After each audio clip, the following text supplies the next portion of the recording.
Wrestling Podcast. Welcome everybody to the European Wrestling Podcast. I'm Belthazar and this is the very first episode of 2020. I would like to thank everybody who has been shared the previous episode with Diva Bates, Starbuck and Joey Legend. But today my guest is gonna be an Italian wrestler from Bologna. Ladies and gentlemen, Nico Narciso is here for you. Are you ready? Let's do it. European Wrestling Podcast. Hi Nico, how you doing today? Hi Luca, it's great to be on your podcast. Thank you very much for having me. It's my first podcast in English. I'm excited. Let's go. Yeah, it's gonna be a little bit awkward for us because you're from Italy, so obviously we speak Italian. I'm from South Switzerland. To each other we speak Italian, but we're two good English speakers, so I won't mind. Yes, Yeah. kind of, yeah. We'll see how it's going. But like I said many times, to reach as many people as possible around Europe, it makes sense to speak English instead your own language. So that's why we're gonna do it in English. So let's start talking about. Actually, before starting talk about your career, I would like to ask you, how did you get into pro wrestling as a fan? You know, as a kid, do you have any specific memory when you start like watching wrestling or going like, hey, this is what I want to do? Okay, so much like anything else in my life, I've got very specific memory of how I started being a fan. It happened a day on the place I'm sitting here now at my house in my hometown, while I was watching Eurosport, just I think zapping around as a very, very little kid on 4 years old of age, not more I think than that. And I don't recall what promotion was that was aired on Eurosport. It could have been European, could have been also some brought in from North America. Still, I do remember it was a tag team match because I was amazed by the fact that we were fighting 2-on-2, and that was really the first moment I've seen pro wrestling in my life was the moment that I fell in love with pro wrestling. Definitely, that was the moment that happened. Then I've got less specific memory because it happened more times while I was 7, 8, and 9 of WCW on Italia Uno. Sunday morning, like 10 a.m., Dan Peterson on commentary. I do remember Goldberg, Kevin Nash, Sting, Scott Steiner. It was the chaotic WCW of 1999 that you and I perfectly know about, right? So yeah, that was my second approach to pro wrestling. Mind I didn't have Sky in my first years of life at my house, so I wasn't acceding to the stuff that was airing like Raw and Velocity in the first years. Then when it became more popular, I got it, and I started watching Raw and become a fan, or like a regular fan, from I would say the end of 2003. The beginning of 2004 here in Italy. Yeah, that was the time that I started becoming a regular fan. I was struck. I was amazed from the very first time, but I didn't get easy access to it. When I started getting it, I started being a fan, and now, the rest is history. I mean, Yeah, for me it was kind of the same thing when I was a kid. I had some memory, but it's interesting that when it's not on TV, and back in the days there was no internet. When I was a kid in 1996, the early 96, when they took wrestling out of TV, I had not there was any chance to me to watch any more wrestling. So the only thing I could do is rewatching over and over again the same old tapes. But there wasn't wrestling for a couple of years, and I completely lost watching wrestling at all. And you were talking about WCW on TV. It was 98, 99. yeah, it was 1999. I was between 7 and 8 years old. I was born in 1991. I'm 20 years old now. 28 years old now. Sorry, I wish I was 20. But Well, I'm 36, so oh yeah, yeah. I know. Still, everyone wants to be younger. It's the history of everyone's life. While we're still young, I have to say that I've lived my life very full approach between in my 20s. Like now, I'm at the end of my 20s, so I really don't regret anything. But still, everyone wants to be younger at some point in their life, so it doesn't really change too much.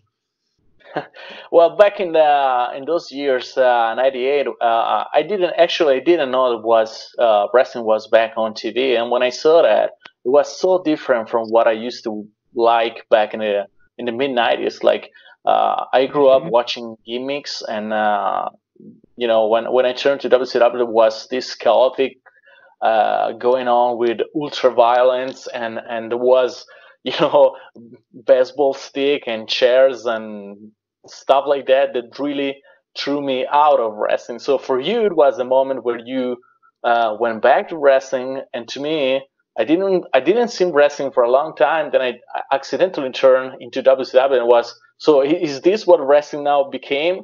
And it was like, okay, I'm not I'm not into wrestling anymore. Then Yeah, later I changed my mind. But yeah. if you watch the event that I promote, I always promote gimmicks, and I stay away of hardcore and craziness.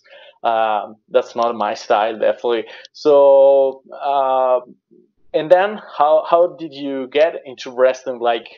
Um, going from being a fan to actually become a wrestler. How did you start? Well, you know, I consider myself a very simple person, and therefore I need to say that since I think it's a genuine truth, that I think that pro wrestling is really my only dream in life. I have a lot of desires. I have a lot of passion, interests, everything that you can call like that. But my only dream is pro wrestling. So at whichever age I needed to start, I would have started. I want to say this prior to calling my story because it seems very, very normal, to start at 23, and which was what I did. Um, Start at 23 and then start your own career and see that you're doing what's right for getting into pro wrestling. But I would have started much much earlier. The thing is, I didn't have any chance into my teenage and then into my early 20s because every school was at least 300 kilometers far away from Yeah. where I lived. And the fact that I was starting at university didn't let me do anything that I really wanted to do. Then I came in touch with Bologna wrestling team, and that was the point where the history have changed for me, and which is the reason why we're speaking right now. Because I would have even now or 10 years from now, I would have still started um, my way into pro wrestling because that was again my only dream. And I think that you need to live your dreams at any age you are. So that's my history, but not because I didn't want to start earlier. I got in touch with different people that were pretending to having pro wrestling courses in my teenage, in my hometown and around my hometown. Then a couple of times I went to check. Other times I spoke to people, and I did understand that was not absolutely not something worth going to, and that's why I didn't go for real into anything before that period of my life.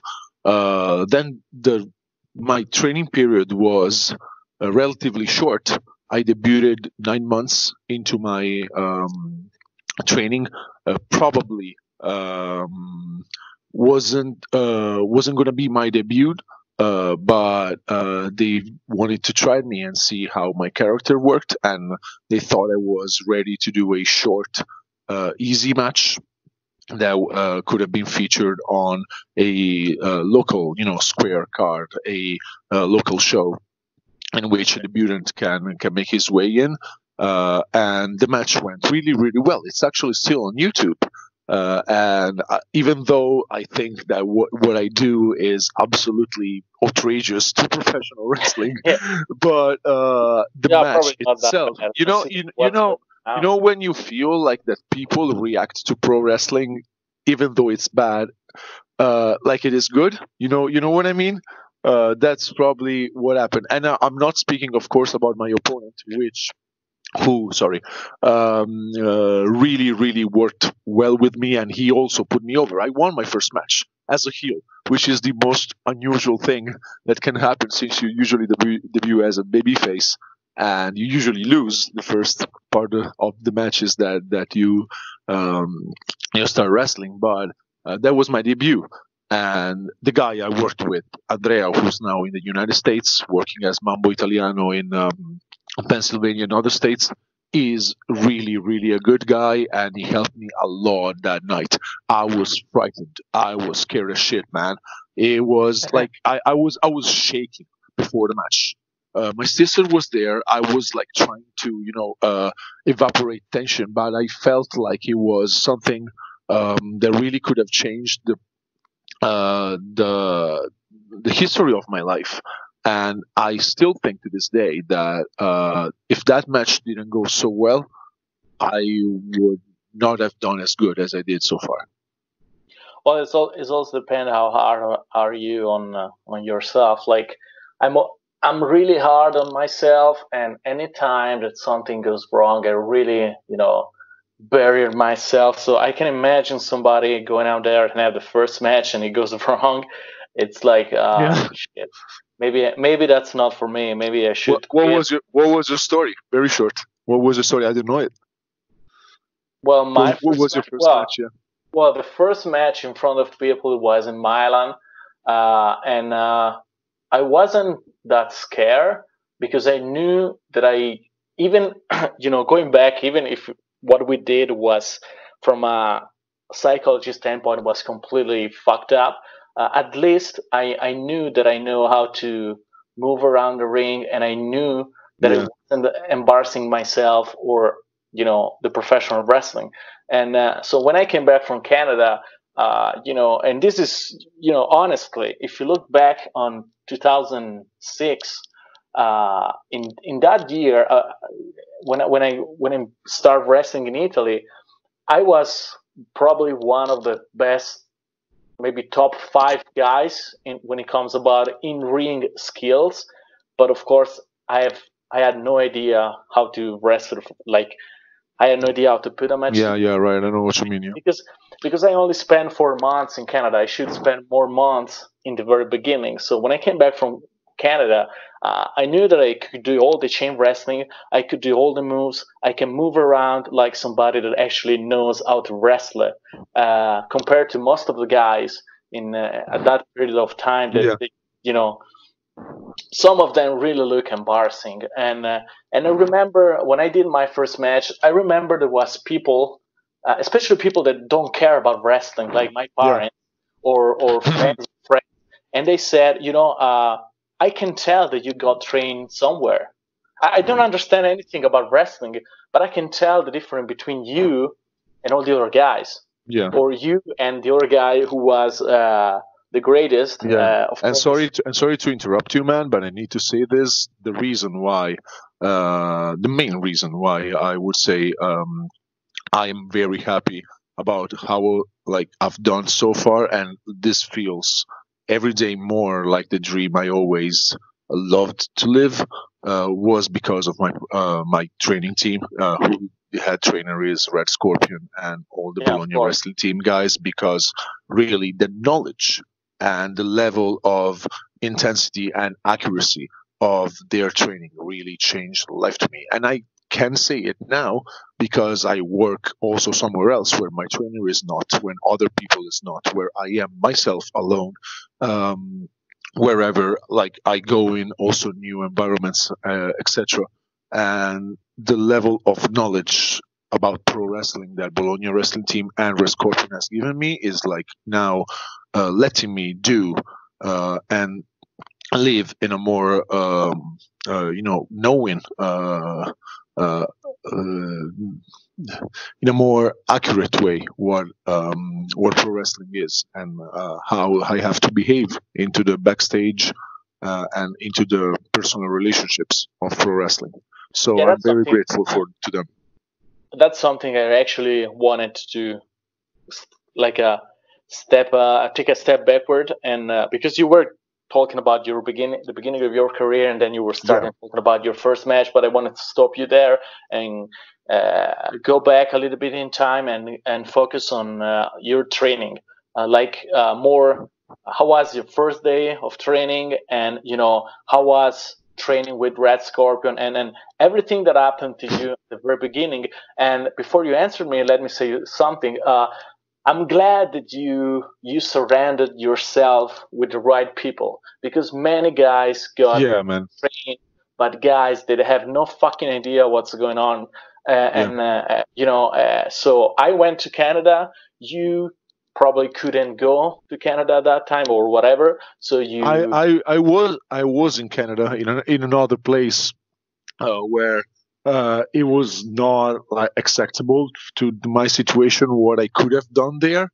Vancouver has never been like the hugest place for wrestling in Canada, and what was to my dimension at that point, I was 17, was never reachable for the means I had there. I was 1 year there from 2008 to 2009. So, but yeah, I but anyway, could have. yeah, but anyway, what I'm saying is that you decided to start your career in Italy, in your own country, and then so you have to pick one place, and hopefully you end up with a very good people, and most of all, you spend a lot of time there. Because, like I said, I went to Canada for just 4 months, and then when I came back, I started wrestling. Which was somehow a mistake, because I started wrestling and I started to expose myself before I knew how to wrestle.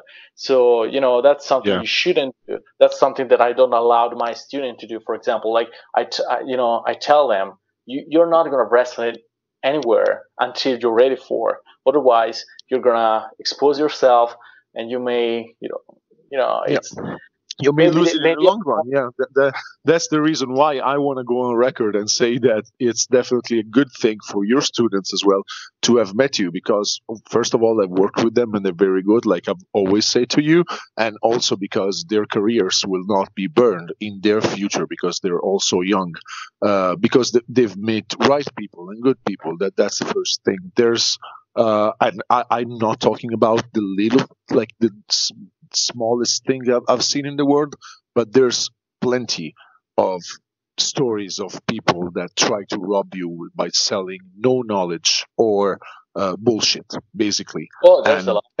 and sell it as pro wrestling training or pro wrestling teaching or pro wrestling knowledge of any sort. That's the point that we all agree on, right? Like I'm so grateful to Bologna Wrestling Team, and I think that I've made the right choice in my life because of how serious and how competent they are, and I could never be happier of having another um, promotion and training team to train with. Yeah, they're great people, and also I wanted to mention that beside going in Canada, I also went to United States to the Team 3D Academy, and that was another step to my career, because I was kind of learning finally how to put stuff together and started learning some psychology, but it wasn't even close to how you should do it. So I remember, I remember my first couple of days at the Team 3D Academy, and so Bob and Devon, they test me, so they had me to do all the moves and everything, and they said, okay, the moves are good and everything. So they wanted me to have a match, and they said after the match, this Baba told me, said, okay, I want you to keep all the moves. I want you to keep all the technique, and that's great. You look good. You look legit. Great. When it comes about psychology, trash everything you have done till now, and now we start over. And so I start over from the scratch, and but I spent 6 months there with them, and that changed a lot. And besides learning new stuff, I also learn how to learn. I don't know if you understand what I mean by this, because sometimes you can watch an interview, but you don't understand shit of what the guy is talking about. So you need to learn how to listen. And that's something you do very well, Nico, because every time I worked with you in the ring, or every time I had you as a booker on my team, on my show, you're one of those guys that like to listen and like to, do what you has been told to do. And you always try to make it Thank you better. for telling me that, man. Thank you for noticing it. Thank you very much. So that's the appreciate kind of attitude you need to have if you want to have a long career. And you need to do that all the time. You never stop learning. And that's I'm glad that you end up, like I said, you end up with somebody like Red Scorpion, which is another great guy around Europe to train with. He's definitely the person that taught me this attitude in the first place. And even though I think I'm a very curious guy myself, so I like to listen. I like to talk, but I like to listen too. The thing with wrestling is that every time, especially when I go to new places and good places, serious places like yours is, and others are around Europe, I still feel that I'm very, very lucky, and it's a very deep pleasure for myself to be in that situation, because I didn't think I was good enough to do it when I started wrestling. So whenever I am in this kind of places where wrestling is done well and that I respect, I like to give that respect back by listening and trying to learn as much as possible, because that would only make it better in the future. You never be happy with yourself, never be content with yourself. I think you should not. But it means that it doesn't mean like that you need to be angry at yourself, and you need to hate yourself for any insuccess, any failure that you have. The thing is different. You need to love what you do and learn as much as possible to make everything that you already have that makes you happy even better. That's the point, and that's how wrestling has always been to me. And really, your shows, especially at the beginning years of my career, the very beginning. I mean, I'm still at the beginning, but the first one or two, where your shows in Switzerland that were among the most important of the year, and I really thought that was a signal to me that I could do even better than what I was doing. The fact that I was featured in a serious place where wrestling was respected, where people were having a good time, in a safe place, in a very well produced show of athletic performance, of theatrical performance, of wrestling. You know what I mean? I thought that was a signal to myself that I could do even better than what I was doing, that I could become a better wrestler. And now, hopefully, I am. I mean, I think that the stuff speaks for itself. But yeah, I think that was definitely some of the best learning process I've had in the first years of my career. Great. And so for everybody, if you want to check out those matches, you can go to prowrestling.ch, or you go straight to YouTube and looking for Pro Wrestling Live Events. You can look up all the Nico Narciso matches and just check it out, because there's a lot of matches there. And we now have over 70 There's matches. Me kicking your ass as well. Yeah. Right? Yeah. Oh, yeah. Right. Yeah. It also backwards happened. Yeah. Oh, yeah. I always forget. Yeah. Okay. Right on. So, but we were talking about many things, but you didn't answer the question, because the question was, so how was your first day in training, and how was the first couple of weeks and couple of months? I don't remember them being as terrified as going into the first pro wrestling matches, the first shows, especially the ones in the UK, etc. It was good time.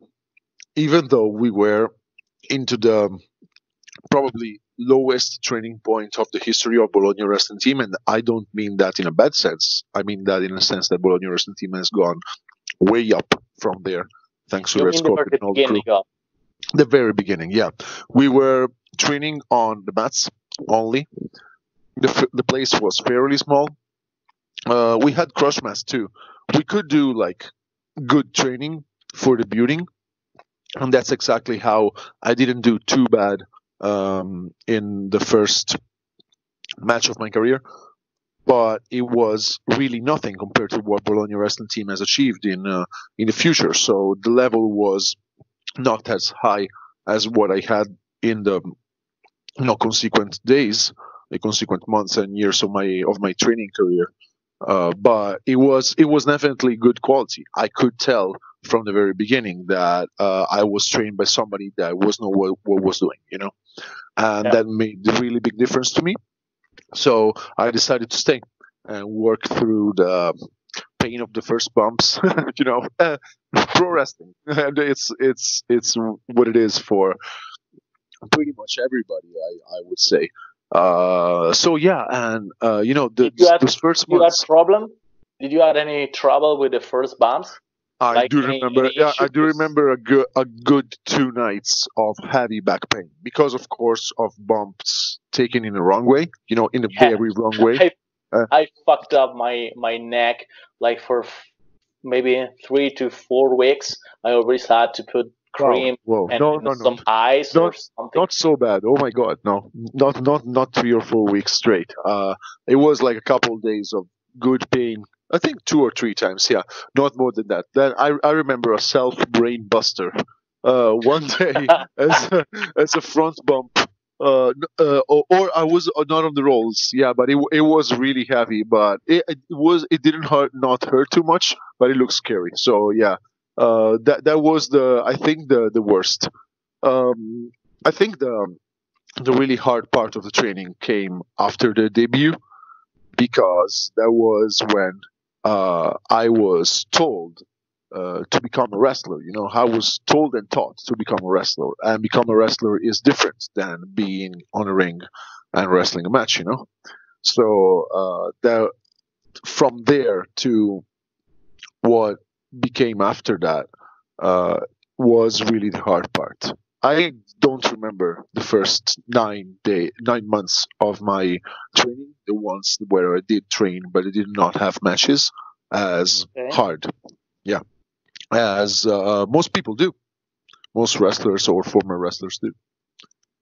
Yeah, but it has to be hard somehow because you want the people that are not really sure about what they're doing to stay home.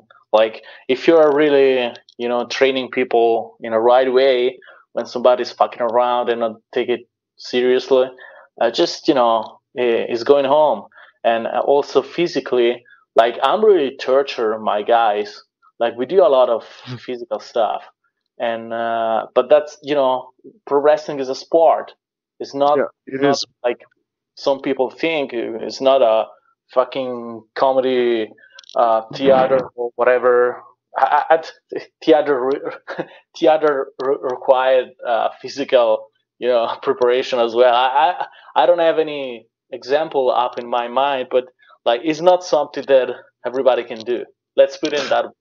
No, of course, and I don't say by any means that Bologna wrestling team training at the beginning was light. I was already athletic enough to take it, but I didn't say it was light. I've seen people quit. I've seen people give up. I've seen people puke and faint during training at my school at the very beginning, and it happens when it's wrestling. I've seen It's people a cry. hard sport. Yeah. Oh yeah. I can imagine. Did I've seen people cry? I don't think I did. But anyway. You never train with Baba. Okay. Oh yeah, yeah, right. Oh, you trained with Baba. That's why.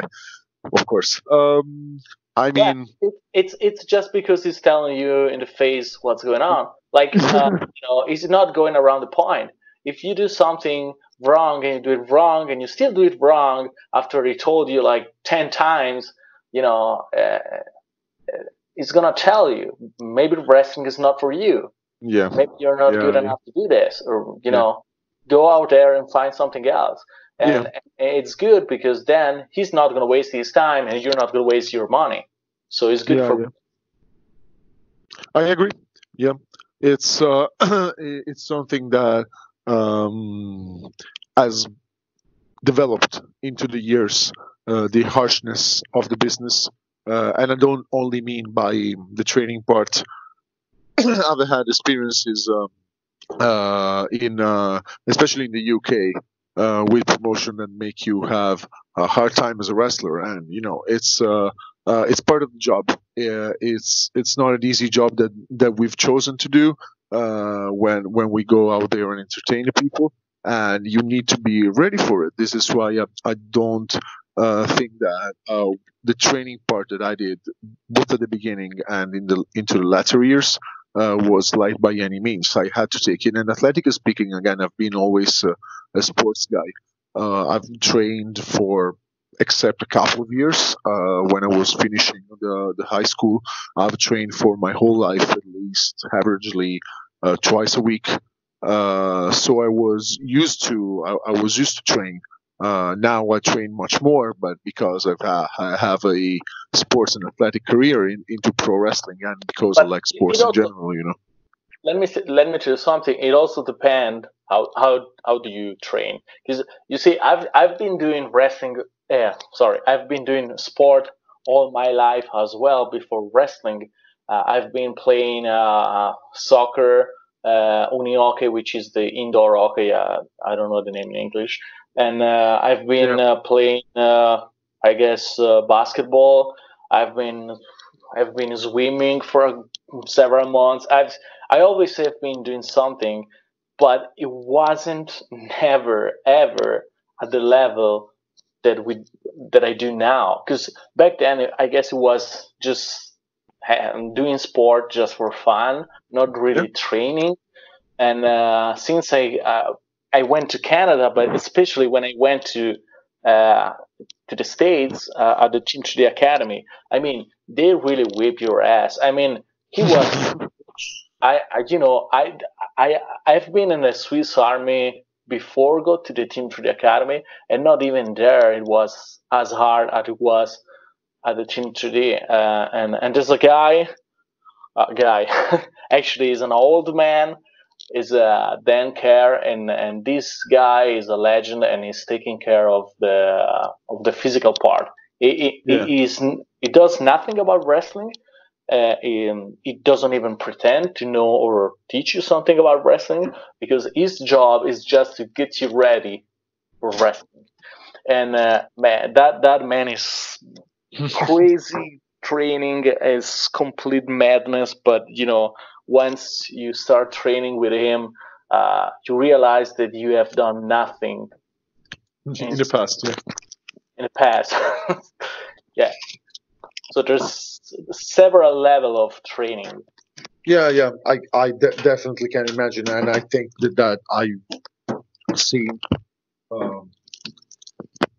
only maybe a tiny bit of how wrestling can be hard to yourself, and the stories that people share, especially of the past times in North America, are really insane. So yeah, I don't pretend to know anything about that.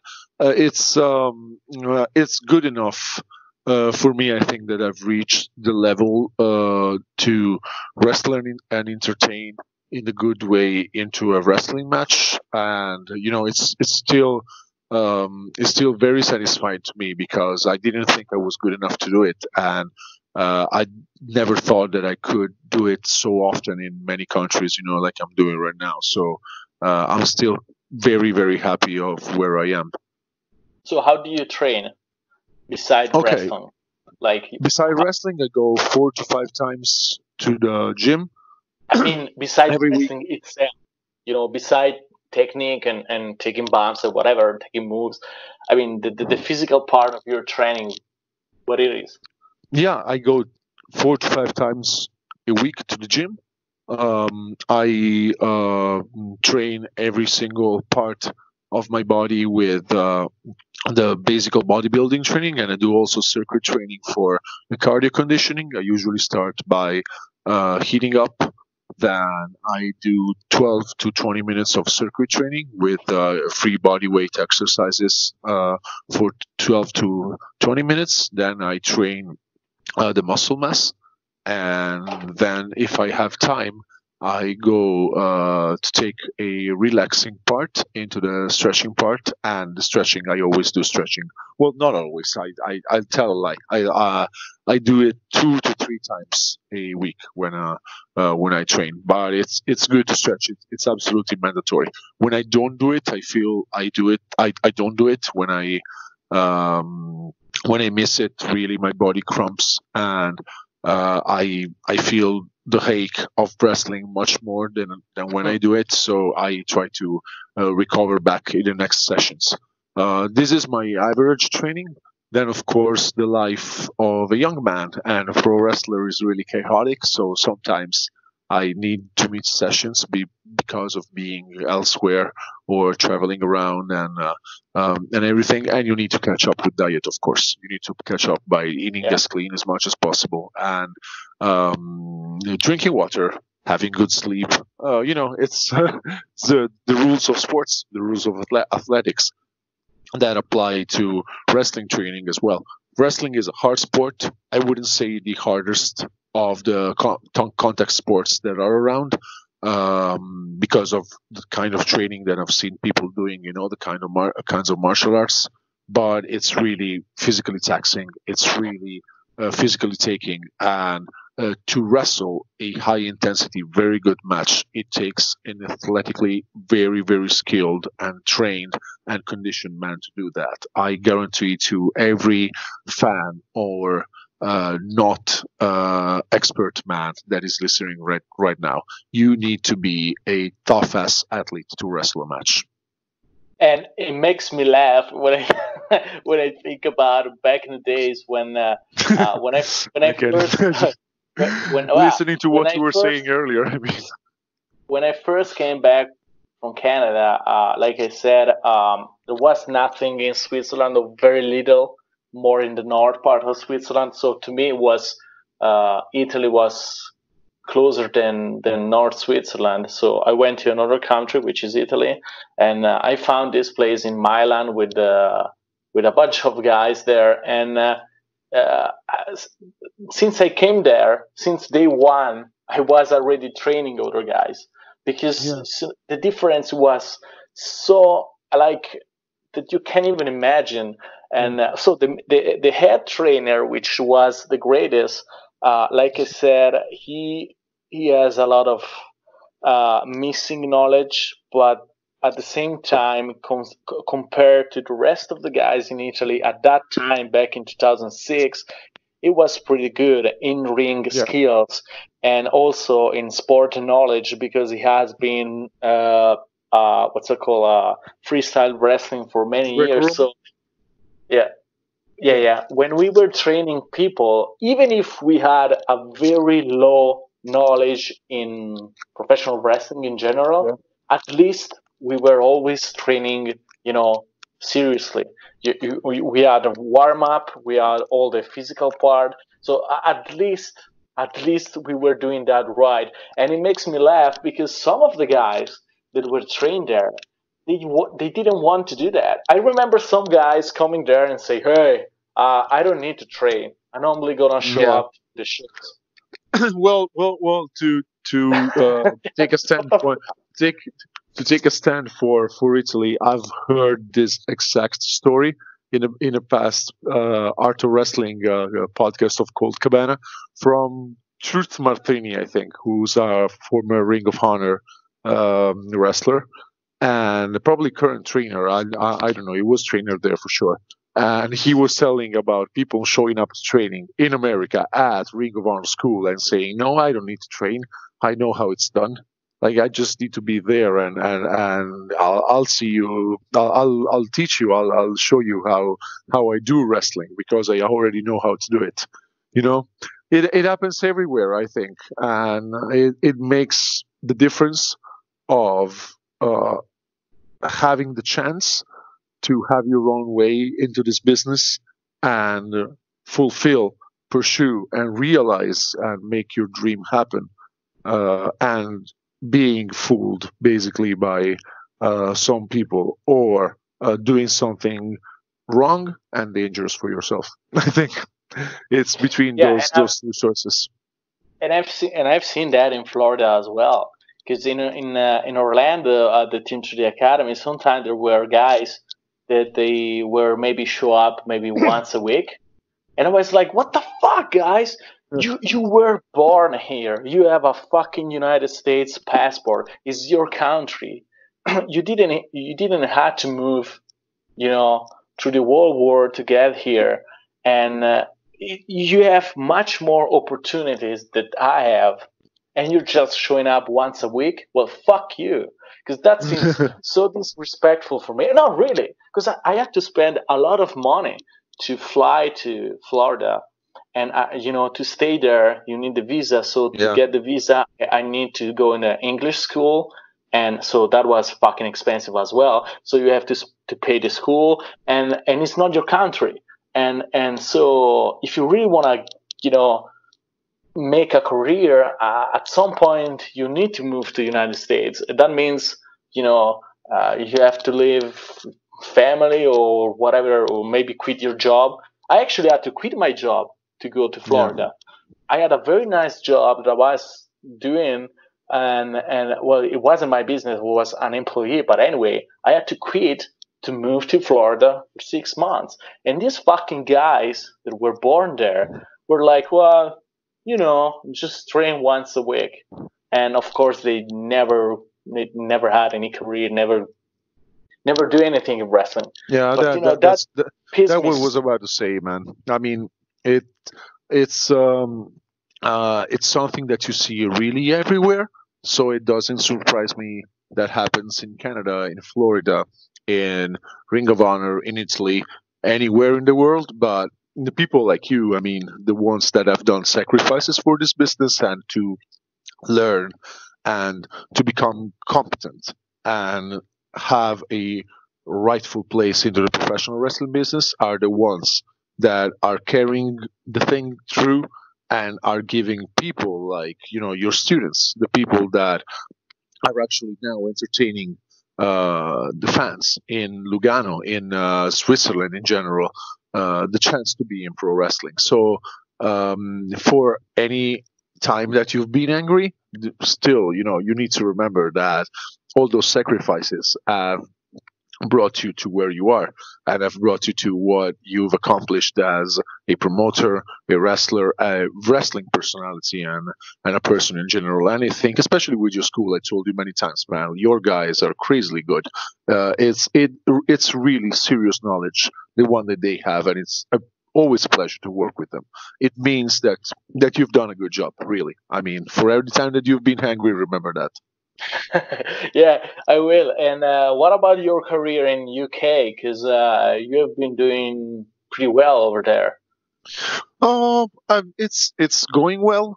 I'm pretty satisfied of how it's going. I wish to expand even more in the future, since the UK business is now really flourishing and it's doing really good. I really hope I have a place in it, and I want to thank the promotions that are having me now, Full Tilt Wrestling, especially Newcastle, British Empire Wrestling in London, and all the other promotions that have me in the past. Now I'm regular there in the two promotions I mentioned before.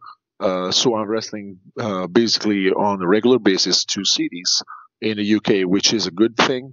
And the fact that people recognize me as a wrestling and as an international wrestling personalities in that kind of environment where wrestling is done well again, where people are trained well with good knowledge, especially at Full Tilt. They have an amazing academy with Paulie C, the head booker, and the head creative guy of Full Tilt has done an amazing job. Told him many times, he's got an amazing mind, a marvelous mind for pro wrestling, and for what Full Tilt has done within 1 year, starting with like monthly shows basically a former garage in with 40 people in it, and now they're selling out like big theaters with hundreds of people in it. They're producing very good wrestling. Their characters are amazing. People get into it. They love what they see. It's safe. It's good. It's enjoyable, and it's exactly a good expansion of what wrestling should be, and the kind of wrestling that you've promoted. So I really love what I'm doing in the UK, and I wish to multiply the situations like this that I can be in, because since it's going so well, I have 3 matches already scheduled in 2020. Most of them will be announced in the future in Newcastle. So it's also still a good opportunity. I have to kill it every time because people there are crazy, and I'm one of the biggest baby faces of the promotion, and they love me there. I've seen people with signs. I've seen people with my postcards carrying them to the next show. It's those kind of pro wrestling feels that you've heard in the words of other people in the past, and now you're living them. So it's really the best time. I'm really having a good time, and I wish I could make it even better. There's something interesting that you said. You just said like wrestling should be, but what does it mean to you? How wrestling should like in Nico Narciso mind? Like how you see wrestling? How it should be done on your mind? Well, thank you for asking me your questions, because it's a very, very challenging one. I don't know. Well, I've thought about it many times, but I don't know if I ever came up with a definition of it. I probably know more about how it shouldn't be than how it should be. That you know what I mean? That's probably the biggest problem. And everything that shouldn't be. Yeah. Well, who said that line? I don't know. I just say that. You just said that? Yeah. It's genius. Congratulations. I think it's my favorite line about pro wrestling right now. It's gonna be for a very okay. Let's keep long time from now.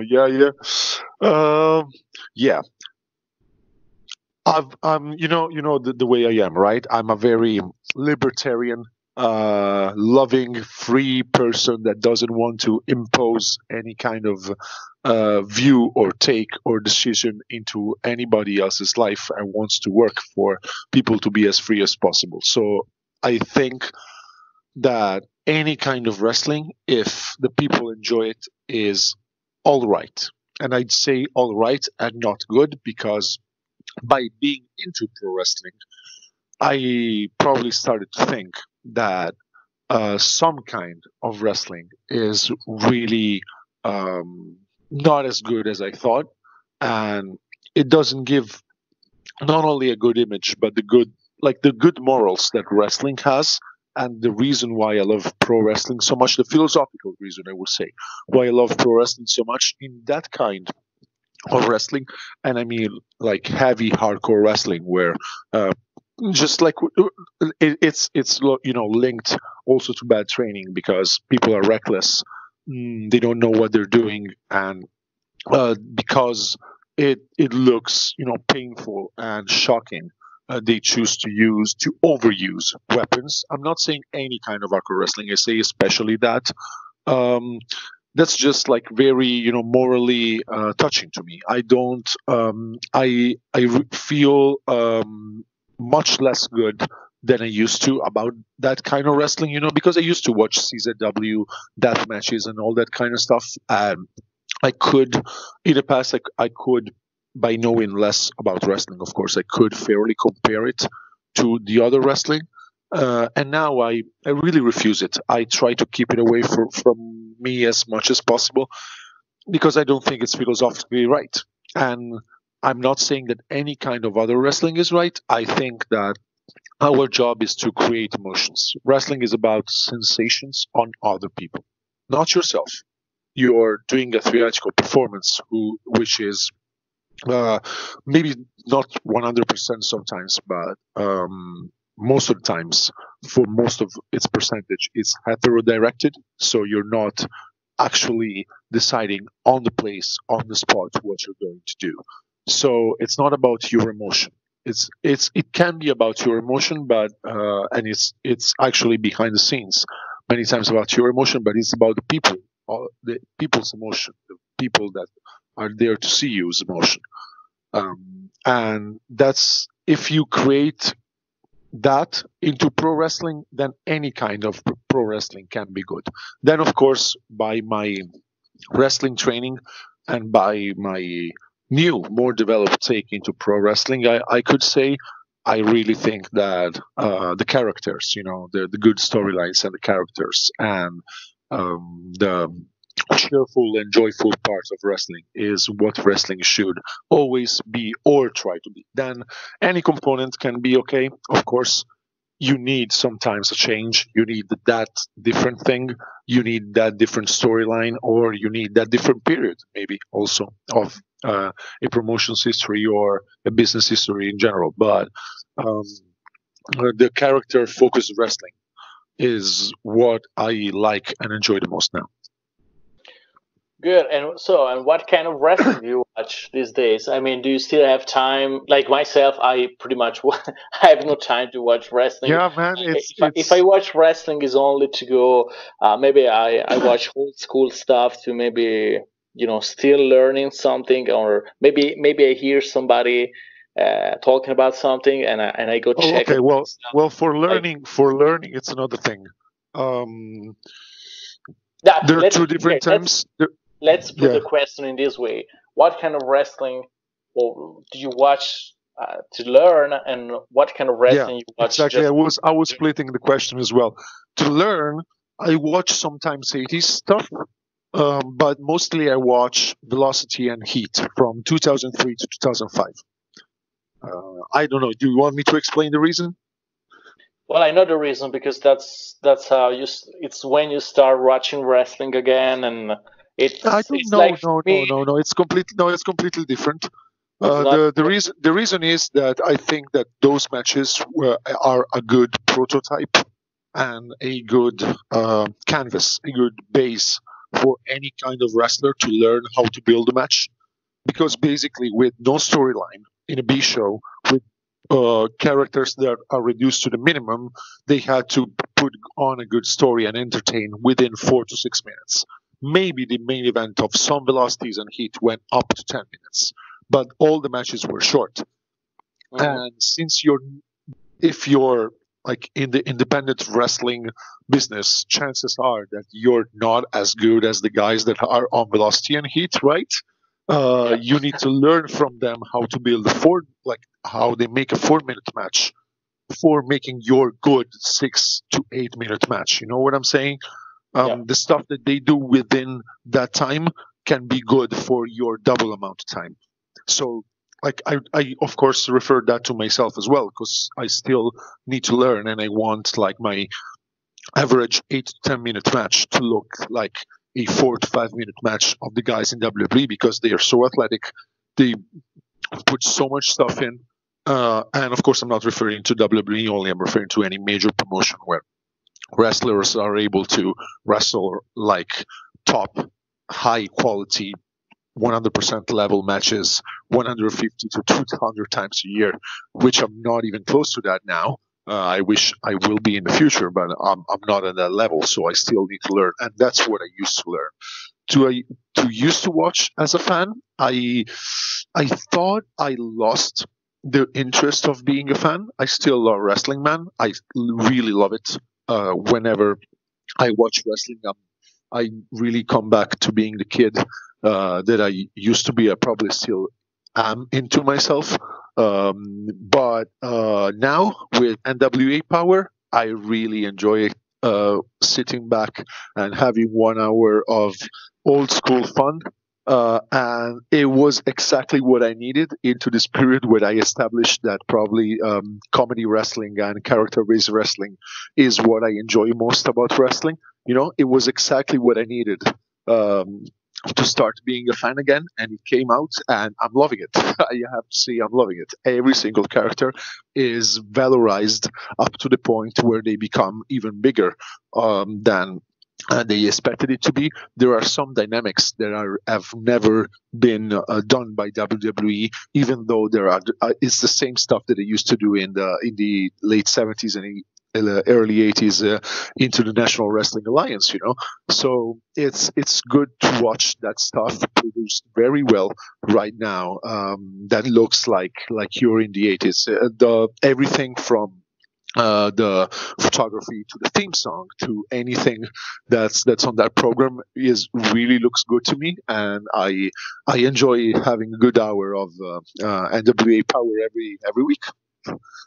That's a hell of a program, and Yeah. I really love the idea to bring it back in the old school fashion, and that's a great one. So we're about to close this interview, and I think we're gonna have maybe one or two more in the future because there's a lot of things to talk about, and I want to finish up asking you about a guy that you wrestle, and of course, probably the biggest name you wrestled so far, which is Ken Anderson. Yeah.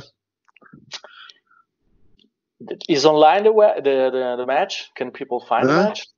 Unfortunately, not. I have never had it. There were problems. I'm not going to complain too much about it because the opportunity to wrestle Ken Anderson and learn from him were big enough for me to have it. Unfortunately, there is not that much, but there are many more matches on my channel, YouTube, Nico Wrestling, and especially on Pro Wrestling Live Events channel on YouTube, since I've wrestled a fairly good amount of matches by now and then there.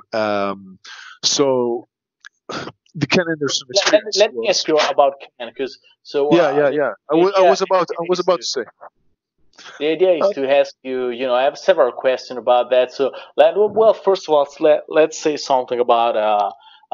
Just want to say something about Ken Anderson, which it was Mr. Kennedy back in WWE. To me, I remember the day that he made his debut, and it was in 2005 because I was in my second week of training in Canada, and I remember him coming out. Maybe it was. I'm certainly, maybe not the second, or maybe a little bit later, but it was at the very beginning of my training in 2005. He came out, and I remember this guy. I love it since day one because his ability to talk. And he wasn't never a great athlete like, I don't know, Eddie Guerrero, Kurt Angle, but he knew how to get over. He knew how to move around in a way that makes sense with his character, and the mic skill are unbelievable. And he was one of my favorite guy, and I'm so sad that unfortunately his journey to WWE went down a little bit in the way that he did, and so tell me about this match from the beginning. So from the moment that you have been told that you were going to wrestle him, to the moment that you met him, to the moment that you talk, to do whatever you have to do, and when you were in the ring, and when the match was over. So tell me about everything that happened. Working with Ken Anderson, which is also as a wrestling academy, right? Yeah, he's got the academy. Who is building up dozens of wrestlers from what I can see through Instagram, and he's doing really good as a trainer. And actually, unlike you said, I think that he's in a very good point of his career right now, since he's on NWA Power right now, and he's featured on main storylines, and he's doing really, really good. And I'm not surprised by that, since he's a very, very top talent. The beginning moments from of when I learned that I was going to wrestle him was like I think like many other. It was like the time where we were starting to be told about the first Wrestling Megastars shows, and there was the idea of putting me against him. And when they first dropped it to me, of course, I've got like huge reaction into myself. And then when it was confirmed, was confirmed, I said, okay, I'm gonna have an incredible, unbelievable experience ahead of myself to work for and develop my skills to be able to be good enough to do it. He's a bona fide professional wrestler that has worked with every one of the legends of this business: Undertaker, Shawn Michaels, Eddie Guerrero, you name it. He's worked with them. So, how do you approach to a guy like that?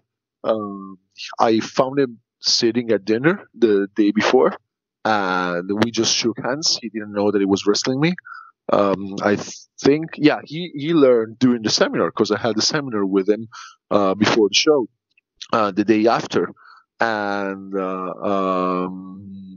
so I caught a promo during his promo class. Since you said he is very good at his mic skill, right? He did a promo class, which was probably the most helpful thing in terms of people entertainment. The most useful hints and suggestions that I've got were from that seminar. And I think that it was the best seminar I've ever participated into. So at the end of promo class, I cut my promo.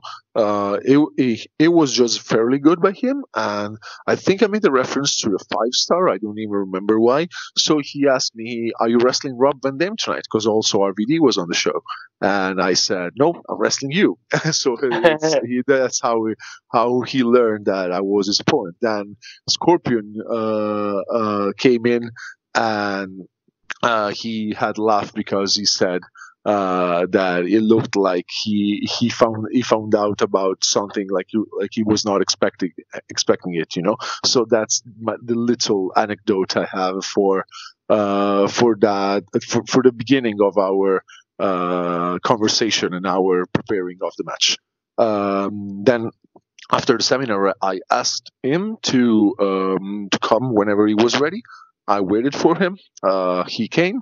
He was very available. He told me, "Give me anything you've got. Yeah, he's a very Any cool bump." guy. I mean, Yeah, I've never yeah, wrestled yeah. him, but I Very, spent very some time with professional. him. Very professional. Very, I very spent some willing time with to. him on hanging out backstage, stuff like that.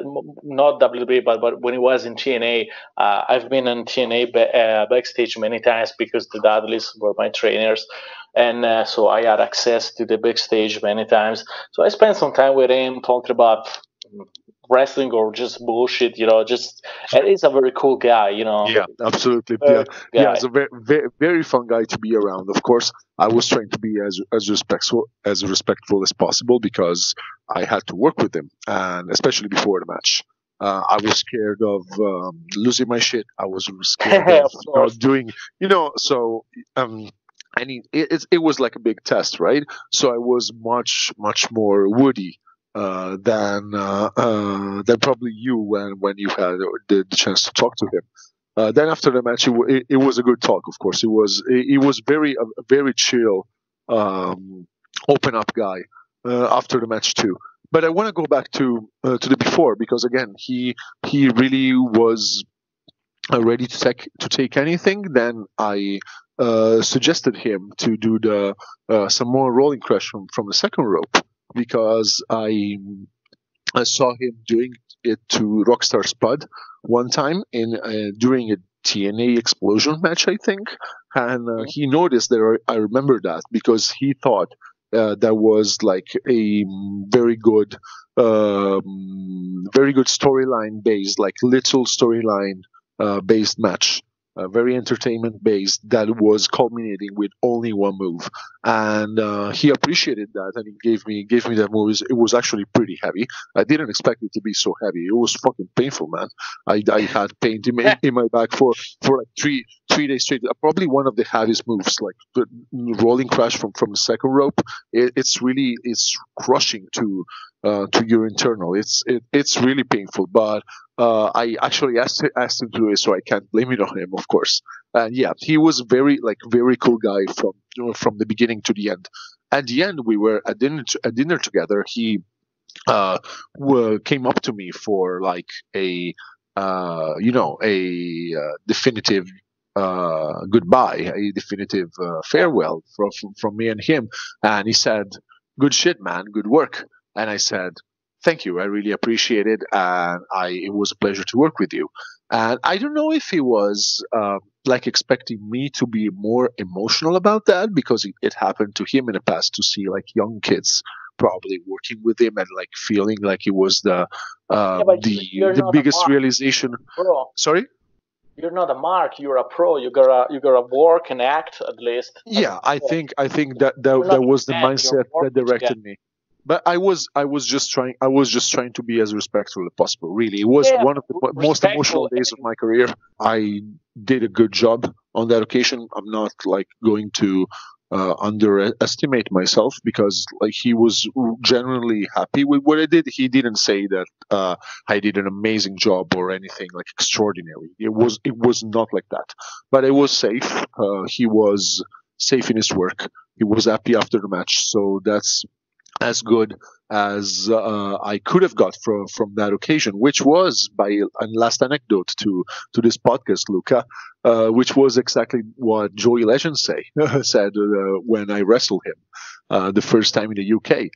So in one of those tours at the very beginning of my career in 2016, I got the privilege to wrestle Joe in a random show in Newcastle. No, sorry, in Southampton. And that was not expected. It was chosen by the day, and it was not a good performance by myself. I was like, with Ken, it was, with Anderson, it was, with Joe, it wasn't. But I was safe enough, and Joe was fine during the match. So the biggest compliment that he could have given me, could have been, I mean, that he couldn't complain, and that's exactly what he told me. So they pretty much said the same things to a different degree, to a different level. I didn't do anything extraordinary, but I was happy that I could work with two bona fide, huge professionals and superstars to their own right, and make it through, and being able to do it, good enough to do it. Okay, so to close down this podcast, give everybody your information, like if you have a website or your account, social media, Yeah, sure. Thank everything. you very much for giving me the opportunity, by the way, both of doing this and to be on your podcast again as well. My Facebook page is Nico Narciso. My Instagram profile is Nico Narciso _wrestler. And I've got the YouTube channel, Nico Wrestling. And check out any promotions YouTube account I work for, especially Pro Wrestling Live Events again. And check out especially again my social networks, because that's where I put all the updates on my upcoming shows and of what happens into my career, the many things that happened through the year. 2019 was really full, especially of unexpected things. The Daily Mirror article for the story with Richard the Brave, the Vogue Italia appearance on their photo gallery, especially those things were not expected to happen to me, but they did happen. So who knows what 2020 can bring? Well, let's see, and I hope to catch you somehow, somewhere. Well, we certainly will in 2020. And Yeah, for sure. well, I wish you to keep going with your career. You're doing very, very good so far. You're learning fast. You have achieved in how many years now? It's becoming Years? 5 years. It's becoming 5 years in July. Yeah, in 5 years you achieved what took me 15 years to do. Well, thank you very So much, man. But your way was much harder. You had to make more sacrifices, and you keep doing what you're doing as well, because you're bringing good stuff around in your region, in your area. You're doing a very good job, especially with your guys. So keep going, and we'll see each other many times in the future. It's always a pleasure to be around yourself. Okay, thank you very much, Nico. It was great to have you. So for everybody, you can listen also the other podcasts that have been done. You can listen to the Liva Bates, Joey Legend, Starbuck. You can find all these podcasts on my YouTube channel, and also other videos and matches and everything that becomes about Belthazar. And my promotion, like I said, ProWrestling.ch or Pro Wrestling live events on YouTube. There's more. I think now is over 70 matches. Wow. A lot of Nico Narciso matches to watch. So thank you, everybody, and keep listening and share the video and the podcast. Thank you. Okay. Thank you. European Wrestling Podcast. I'm Luca Rusconi Belthazar, and you can follow me on Twitter at @Luca_Rusconi. You can also follow me on Facebook on my profile Luca Rusconi Belthazar, or my page, which is Belthazar Pro Wrestling. I'm also on Instagram, of course, and it's always Luca Rusconi Belthazar. All the episodes are gonna be online on YouTube and also available on my website, which is belthazar.com. And of course, if you are gonna share this episode, please use the hashtag European Wrestling Podcast. As well, if you have any question, again, hashtag European Wrestling Podcast.